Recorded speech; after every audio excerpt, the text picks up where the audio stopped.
শহর কলকাতায় ফের ভয়াবহ অগ্নিকাণ্ডের ঘটনা। আজ ভোর রাতে গাস্টিন প্লেসের একটি বাড়িতে আগুন লাগে। জানা যাচ্ছে অত্যন্ত প্রাচীন এবং ঐতিহ্যশালী এই বাড়িটিতে কাঠের আসবাবপত্রে ভরা ছিল। প্রথমে বাড়িটির 3 তলায় আগুন লাগে, এরপর আগুন দ্রুত ছড়িয়ে পড়ে। ঘটনাস্থলে দমকলের 6টি ইঞ্জিন এসে আগুন নেভানোর কাজ শুরু করেছে।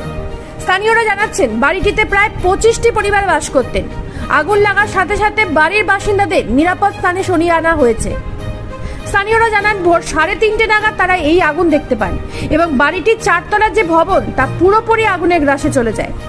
অন্যদিকে দমকল দেরিতে আসার অভিযোগ করেছেন বাসিন্দারা। কী কারণে আগুন লেগেছে তা এখনো জানা যায়নি।